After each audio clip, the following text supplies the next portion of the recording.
저도 그렇고 지금 시대는 사실 굶다라는 단어가 사용처가 많이 바뀐 것 같습니다.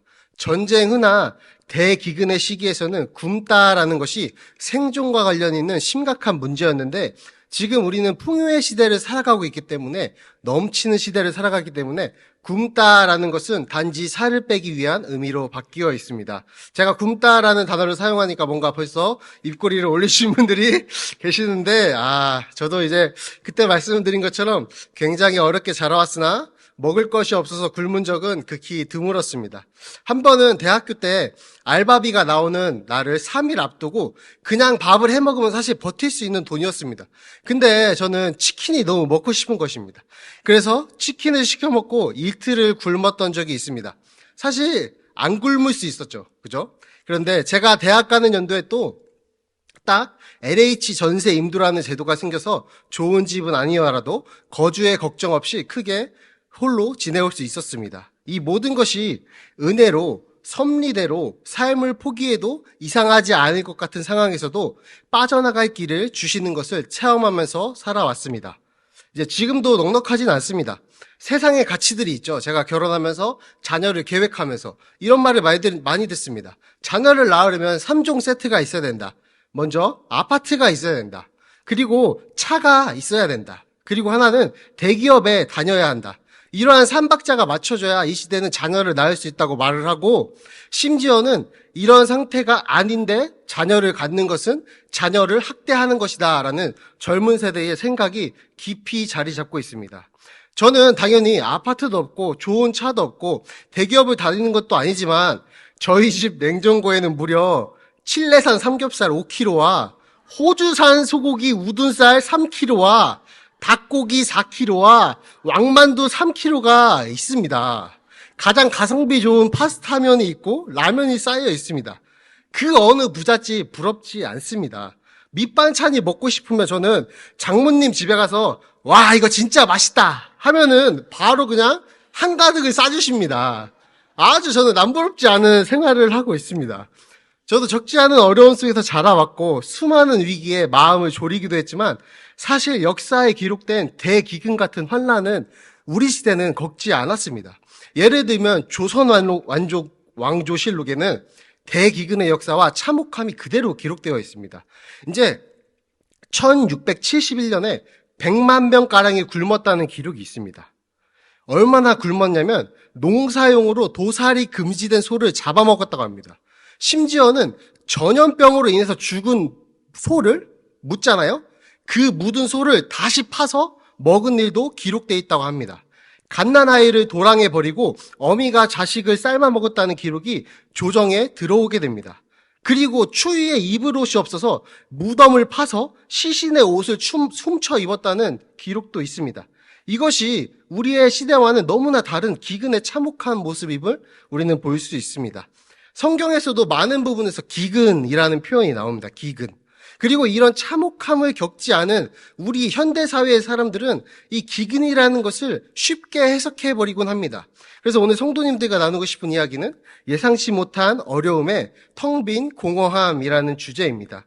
제가 현대사회에서 우리는 성경의 어려움을 쉽게 해석하는 일이 있다고 했는데 사실 그런 쉬운 해석은 성경을 읽는 데에서 굉장히 큰 장애물이 되곤 합니다. 먼저 오늘 성경 본문이 시작하자마자 생기는 편견이 있고 제가 그 편견을 먼저 제거해 보겠습니다. 오늘 룻기가 어떻게 시작되나요? 사사들이 치리하던 때에. 이것을 읽자마자 우리 성도님들은 성경을 많이 읽었기에 무엇이 떠오르나요? 이 시기에는 맞다. 사람마다 자기 옳은 대로 행하였더라 라는 성경 구절이 떠올리면서 이 무슨 편견을 우리에게 주냐면 이 시기는 악한 시기였다. 그러니까 지금 룻기의 시작은 그 악한 가운데 시작되는 것이고 룻기는 그 불순종에 대한 하나님의 심판과 구원의 이야기로 이어질 수 있겠구나. 아주 그럴듯합니다. 실제로 이렇게 해석이 많이 되곤 합니다. 그러나 오늘 성경의 본문을 써내려가는 저자는 아주 필사적으로 그러한 신학적인 판단을 빼고 있습니다. 제가 룻기를 같이 나누고 싶어서 여러 교수님들의 책을 참고해봤습니다. 많이 읽어봤습니다. 근데 반반으로 갈리고 있습니다. 근데 저의 개인적인 견해로는 룻기를 쓴 성경 기자는 그러한 판단을 깔아놓고 이 이야기를 쓰지 않았습니다. 결정적으로 룻은 예수님의 족보에 들어가게 됩니다. 그렇다는 것은 나오미로 시작하는 이야기가 단순히 이 모압이라는 악한 땅에 눌러 살게 되면서 자신의 하나님의 백성 정체성을 잊어버리고 그것 때문에 나오는 징벌로 이해하는 것이 아니라 예수님의 족보로 이어진다는 것을 봤을 때 구속사의 큰 시각에서 봐야 한다는 것입니다. 다시 1절을 읽어가면 또 거류하였는데 라는 단어가 나옵니다. 이것 또한 어떤 해석과 반대 해석이 존재하냐면 먼저 하나님의 백성이 하나님께서 자신에게 주신 장수와 나라에 불편을 느낀다 치고 그 불편을 느낄 때마다 그곳을 떠난다는 사실은 하나님에 대한 불순종이다. 즉 자신의 옳은 소견대로 하던 시기니까 잠깐 기근이 찾아온다고 자신의 나라를 버리고 떠나는 것은 하나님에게 벌을 받아 마땅하다는 소리입니다. 게다가 그 모압 땅은 어떤 땅이었나요? 소돔과 고모라에서 피신한 롯이 큰 딸과 동침하여 낳은 아들이 모압입니다. 그 모압의 후손들로 구성된 땅입니다. 그래서 나오미는 이 처참한 기근 속에서 잘못된 판단과 행동으로 남편과 아들까지 다 죽어버렸다는 것이 징벌적 해석입니다. 이번에는 다른 해석을 해보겠습니다. 다른 해석은 정반대의 시선을 우리에게 줍니다. 바로 이 거류하였다라는 단어를 보면 무엇이 떠오르시나요? 이 거류하였다, 거류하였는데 이게 사실 성경에 곳곳에서 쓰이고 있는데요. 굉장히 중요한 시점에서 쓰입니다. 그게 바로 아브라함, 야곱 등으로 이어지는 족장들이 나그네 되었던 피신 스토리에 나오는 거류하였다라는 단어입니다. 아브라함은 가나안 땅에 기근이 있자 애굽에 거류하려고 내려갔습니다. 또 이삭과 야곱도 마찬가지고 야곱의 온 가족은 어땠나요? 기근을 피해서 요셉의 도움을 받아서 애굽에 거류하기도 했습니다. 즉 이 거류하였다는 것은 우리에게 보여주고 있는 게 무엇이냐면 아브라함, 이삭, 야곱 등으로 이어지는 족장들의 역사에서 하나님이 그들을 위험에서 구원하시고 보호하셨고 그들에게 언약을 주심으로 하나님 나라의 백성이 되게 했다는 스토리가 우리에게 주어지는 것입니다. 이러한 해석은 아까 부정적인 해석과는 전혀 다른 통찰력을 우리에게 주고 있습니다. 이 모든 스토리를 생각할 때에 구약시대에 이 성경을 읽는 성도님들은 어떤 생각을 했을까요? 당장 비참해 보이는 현실에 처한 나오미의 가족을 그 사람들은 읽겠지만 동시에 족장들의 이야기를 연결해서 떠올릴 것입니다. 그러면서 이게 그냥 끝나는 것은 아니겠구나. 뭔가가 있겠구나. 하나님의 섭리가 있겠구나를 느끼게 된다는 것입니다. 이게 이 성경의 처음 독자들, 이 성경을 처음 읽었던 그 이스라엘 백성들이 느꼈을 감정에 더 가깝다는 것입니다. 그리고 그것을 먼저 이해하는 것이 지금 현대사회에서 이 성경을 읽어가는 우리들의 자세가 되어야 한다는 것입니다. 전체적으로 이 룻기는 중립적인 입장에서 계속 써내려가고 있습니다. 그런데 그 중립 속에 의도적으로 거류하였다라는 단어와 2절 말미에서 유다, 베들레헴, 에브랏 사람들이라는 표현이 나옵니다. 유다, 베들레헴, 에브랏 사람들. 이런 표현이 뭐냐면 다윗이 바로 그 유다, 베들레헴, 에브랏 사람, 이세라하는 사람의 아들이라는 것과 연결시키는 겁니다. 저자는 의도적으로 이 성경 마지막에 쓰이는 다윗의 이름이 나오는 것과 연결해서 의도적으로 이것을 집어넣은 것입니다. 그래서 우리는 서론에서 기근이라는 것이 개개인의 힘으로는 견딜 수 없는 어려움이라는 것을 이제 인식하게 되었습니다. 그래서 그들은 모압 땅으로 간 것이 무슨 신학적인 의미가 있는 게 아니라 그냥 너무 힘들어서 가장 그 시대에 그들이 갈 수 있었던 가장 갈만했던 모압 땅으로 이주하게 된 것입니다. 그리고 그 사람들은 하나님의 백성이 보호하시는 구속의 역사와 다윗 왕의 계보, 즉 예수님의 족보와도 연결된다는 것을 인식하면서 우리는 1절과 2절을 읽을 수가 있는 것입니다. 그리고 3절에서 곧바로 비극이 시작됩니다. 나오미의 남편이 죽고 그 두 아들이 남게 되었습니다. 룻기를 쓴 성경 기자는 이들이 모압 땅에서 어떻게 살았는지 아무것도 설명하지 않고 있습니다. 그렇게 우리는 단지 남편이 죽었다는 사실로 그의 삶을 평가할 수는 없다는 것입니다. 그냥 이 성경 기자는 덤덤히 서술합니다. 나오미의 남편이 죽었습니다. 그렇게 우리의 시선은 이제 남편이 아니라 남편 없이 두 아들과 남겨진 나오미에게로 옮겨져야 한다는 것입니다. 이제 우리는 나오미의 슬픔에 같이 공감하면서 홀로 남겨진 여인의 심경을 헤아려야 합니다. 그러한 시선을 가지고 이제 이야기는 진행되고 있습니다.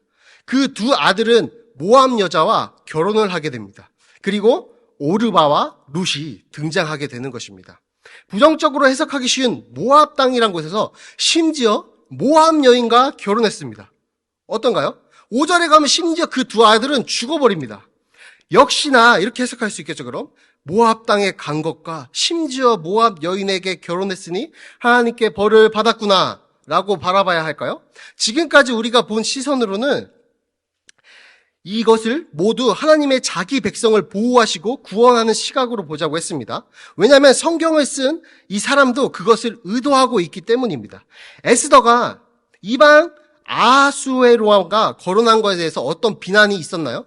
없었습니다. 신명기에 혼인 금지를 명한 민족의 모압 여인은 없었습니다.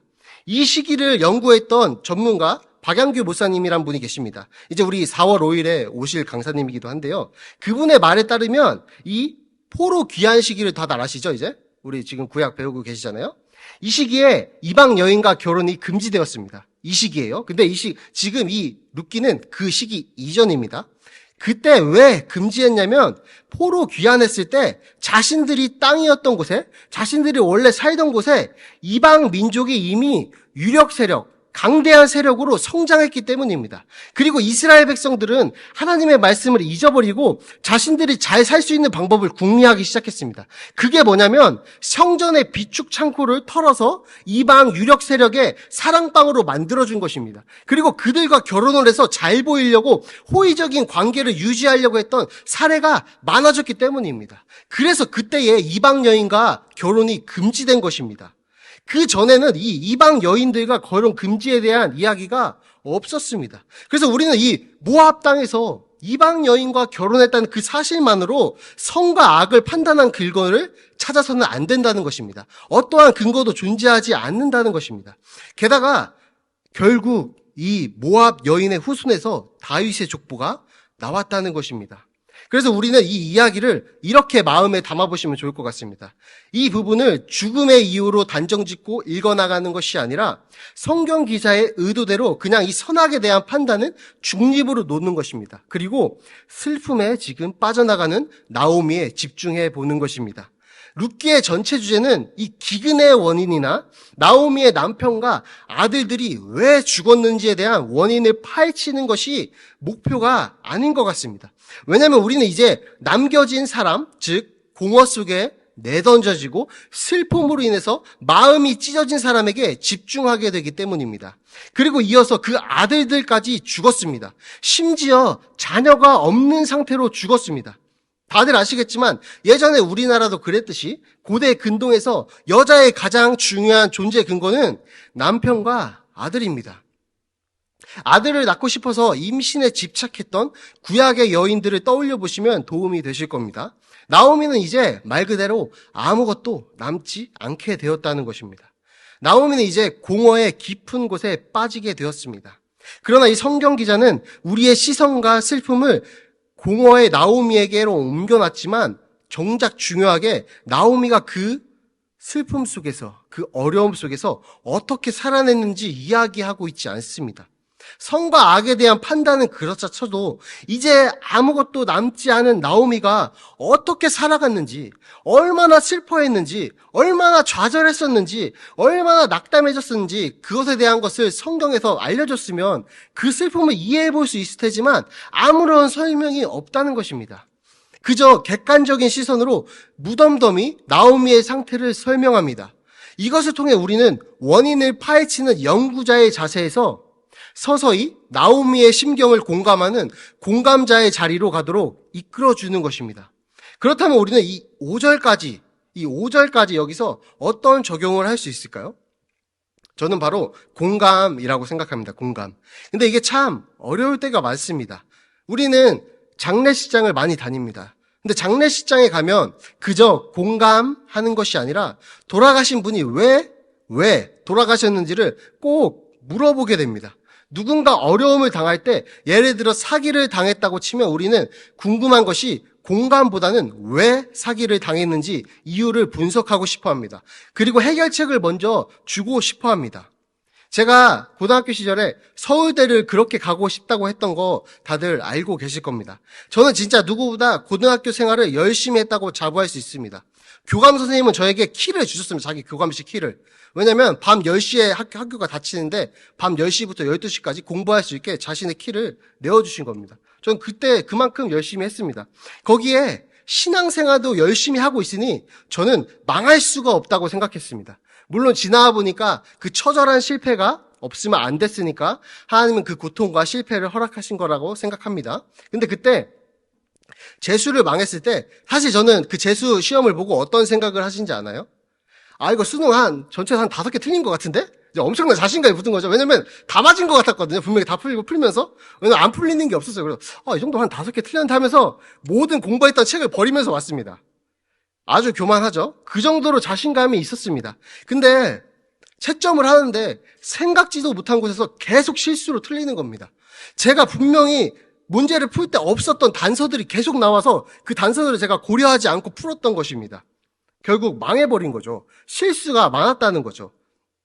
물론 재수 시절부터 시작된 우울증으로 많이 심적으로 어려움이 있지만 그렇게 망할 시험은 아니라고 생각했거든요. 물론 실력과 재능과 노래의 노력의 한계가 있었겠지만 저는 아무튼 어디로든 숨고 싶었습니다. 아무에게도 전화를 못 하겠더라고요. 아무하고도 말하기 싫었습니다.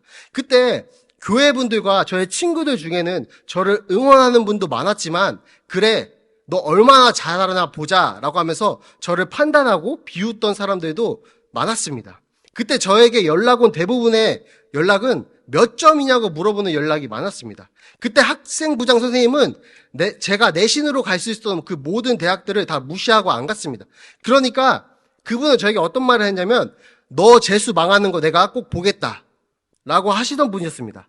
그분도 저에게 궁금했던 것은 제가 몇 점이냐는 사실뿐이었습니다. 그 와중에 아직도 기억나는 친구가 있습니다. 그 친구는 제게 전화해서 딱 한마디만 했습니다. 야, 나와 고기 먹자. 그리고 먹는 내내 어떤 것을 묻지 않았습니다. 그저 저랑 시간을 같이 보냈습니다. 그리고 제가 온양 온천에 사는데요. 거기는 편의점 수와 비슷하게 목욕탕이 있습니다. 온천이 많아서. 그래서 저희는 항상 요즘 PC방고 애들이 고기 먹고 하는 것처럼 저희는 항상 고기 먹고 온천 갔다가 PC방을 갔습니다.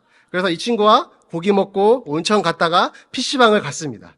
그게 저희의 위로의 방법이었던 거죠. 그게 참 위로가 되더라고요. 이게 사랑하는 사람을 떠나보내는 그 사별의 슬픔과는 비교는 안 될 것입니다. 오늘 나오미의 이야기 단 5구절을 통해서 성경 기자가 우리에게 원하는 것은 아마도 나오미의 마음을 그저 잠잠히 공감해 주세요 라고 말하는 것이 아닐까요? 나오미와 그 남편의 행동을 판단하고 분석하고 그래서 원인과 결과를 도출하는 것이 아니라 그냥 슬픔을 당한 사람들 앞에서 어려움 앞에 절망에 빠진 낙심한 사람들의 옆에 있어주라는 것입니다. 이것은 우리에게도 해당되는 것입니다. 우리의 옆에는 사랑하는 우리의 목장 식구들이 있습니다. 꼭 이런 슬픔이 아니어도 상관없습니다. 마음이 어려운 목장 식구가 있을 때 그 상황을 분석하고 해결책을 주려는 마음이 먼저 나가는 것이 아니라 처음에는 그저 같이 슬퍼하고 공감을 하는 모습이 필요하다는 것입니다. 왜냐하면 하나님은 그 슬픔을 그냥 놔두지 않을 것이 확실하기 때문입니다. 왜냐하면 우리 하나님의 자녀들은 그 어떤 어려움에 둘러싸여도 빠져나갈 곳이 존재하기 때문입니다. 우리는 망할 수 있습니다. 근데 완전 망할 수가 없는 사람들입니다. 그래서 우리는 그 낙심한 마음에서 벗어나는 것이 가장 중요하기 때문에 그것을 위해서 서로를 공감하고 위로해줘야 한다는 것입니다. 하나님은 우리를 그냥 그렇게 공허 속에 던져주시지 않습니다. 하나님은 우리를 자녀 삼으셨고 그 크신 팔로 우리를 보호하시기로 결정하셨기 때문에 우리를 슬픔 속에 영원히 내버려둘 수 없는 분입니다. 그래서 오늘 제가 함께 나눈 성경은 사실 5절로 끝내는 것이 아닙니다. 6절로 끝나게 되는 것입니다. 6절의 상반절에서 여호와께서 자기 백성을 돌보신다는 소식을 나오미가 듣게 되었습니다. 함께 읽어보겠습니다. 그 여인이 모압 지방에서 여호와께서 자기 백성을 돌보시사 그들에게 양식을 주셨다 함을 듣고, 네, 여기까지만 읽겠습니다. 소식을 듣게 된 것입니다. 가장 취약한 자리로 던져진 나오미야 그 죽은 아들들의 딸들은, 아내들은 하나님은 영원히 그렇게 살도록 놔두신 것이 아니라는 것입니다. 나오미는 그 슬픔과 좌절과 어려움 속에서 찢어지는 마음 가운데에서 희망을 듣게 된 것입니다. 여호와는 자기 백성을 돌보신다라는 소식을 듣게 된 것입니다. 그렇습니다. 하나님은 자기 백성을 돌보시는 분입니다. 하나님은 자기 백성을 그냥 나눌 수가 없는 분입니다. 왜냐하면 전능한 하나님이 아버지가 되겠다고 하신 결정은 우리를 영원히 보호하시겠다는 구원의 약속이기 때문입니다. 그래서 나오미의 이야기로 시작되는 이 룻기는 첫 시작 단 6구절 만에 공허함 속에서 우리를 이끌어내시는 하나님을 우리에게 선물하고 있는 것입니다. 하나님은 가장 절망적인 상황에서 나오미를 잊지 않으시고 돌보실 것을 약속하셨다는 것입니다. 이것이 오늘날 우리에게 주어지는 복음입니다. 절망적인 상황과 슬픔과 공허함, 이유 모를 고난이 있을 것입니다. 분명히 있습니다. 저도 아직도 어리지만 저의 삶에 이해되지 않는 고난의 때들이 너무나 많습니다. 욥도 그랬습니다. 욥은 자신의 고난의 이유를 결국 찾지 못했습니다. 요셉을 떠올려 보시면 요셉은 형들에게 팔려갈 때에 노예 생활에서, 감옥의 생활에서 그 고난들의 이유를 알 수 있었을까요? 감히 헤아리지 못했을 것입니다. 그저 그 고통 속에 신음하면서 선하신 하나님을 기억하는 것이 그가 할 수 있는 유일한 행동이었습니다. 그리고 그는 그 모든 고난의 끝에 그것이 끝난 후에야 이유를 알게 되었습니다. 바로 하나님의 구원 계획의 일부였다는 것을 깨닫게 됩니다. 나오미도 이해할 수 없는 남편과 아들의 죽음 앞에서 뒷구절에 나오지만 이것들은 하나님이 날 치신 것을 아닐까 생각합니다. 그 생각을 하면서 슬픔을 받아들였습니다. 이것은 나오미의 생각입니다. 근데 성경을 써가는 성경 기자는 중립적인 시선으로 바라본다는 것입니다. 그러나 결국 하나님은 자기 백성을 돌보시는 분이라는 것을 다시 한번 확인하게 되었고, 나오미는 그 공허 속에서 나올 수 있었습니다. 그래서 나오미는 어떤 행동을 했냐면 일어서서 돌아오려고 했습니다. 잘 기억해 주시면 좋겠습니다. 6절 하반전에서 일어나서 돌아오려 했습니다. 우리 다시 한번 읽어보겠습니다. 그 여인이 모압 지방에서 여호와께서 자기 백성을 돌보시사 그들에게 양식을 주셨다 함을 듣고 이에 두 며느리와 함께 일어나 모압 지방에서 돌아오려 하여. 아멘. 이제 마지막 적용을 해보면서 설교를 마치겠습니다. 나오미는 어떤 행동을 했냐면 일어나서 돌아오려고 했습니다. 지금 우리에게는 구원의 완성된 형태인 우리를 위해서 십자가에서 돌아가시고 부활하신 예수님이 이미 주어져 있습니다. 그 말의 의미는 뭐냐면 우리는 매일매일 매 순간 1분 1초 6절에 하나님께서 자기 백성을 돌보신다는 소식을 듣고 있는 것입니다. 우리에게는 항상 우리와 영원히 함께 하시는 아버지 되시는 하나님이 주어져 있다는 것입니다. 구약에서 예수님은 희미하게 보입니다. 구약에서 나오미는 하나님의 구원의 소식을 멀리 전해 들었습니다. 근데 신약의 예수님은 확실합니다. 언약이 완성되었습니다. 구원의 소식은 우리 바로 곁에 있는 것이 아니라 우리 속에 들어와 버렸습니다. 이게 무엇을 의미하겠습니까? 우리는 그 헤아리지 못하는 슬픔과 고통 속에 있더라도 더 이상 여호와께서 자기 백성을 돌보신다는 소식을 기다리지 않아도 된다는 것입니다. 우리는 이미 그 돌봄 안에 들어와 있다는 것입니다. 우리는 이미 하나님의 보호하심의 날개 아래 살고 있다는 것입니다. 우리는 이미 승리했다는 것을 확신하시면 좋겠습니다. 그렇다면 이제 우리가 해야 되는 행동은 딱 2가지가 남는 것입니다. 그 고통의 좌절에서 그 자리에서 일어나서 하나님께 돌아오는 결단을 하는 것입니다. 일어나서 여러분을 안고 계시고 보호하고 계시는 하나님을 바라보시기 바랍니다. 예수님이 십자가의 죽음으로 이미 우리의 모든 문제와 슬픔과 좌절과 고통을 해결했다는 것을 잊지 않으셨으면 좋겠습니다. 모든 종류입니다. 그 어떤 종류라도 상관없습니다. 이 세상에서 있을 수 있는 모든 경우의 수를 다 합친 고통과 어려움과 좌절에서 일어나서 하나님께 돌아오시기를 바랍니다. 그렇다면 그 모든 경우의 수의 고통과 좌절에서 우리는 하나님께서 우리를 이미 보호하시고 계심을, 이미 양식을 주고 계시다는 것을 발견하게 될 것입니다. 우리는 그때서야 진정으로 회복하게 될 것입니다. 그 모든 상황에서 정말 간절하게 성도님들께 선하신 하나님을 기억하시기 바라겠습니다. 끝이 난 것 같은 절망의 상황이 사실 하나님 나에게 아래 있었음을 기억하시고 다시 일어나서 주님께 돌아가는 거룩한 성도님들 되시기를 주님의 이름으로 축복합니다.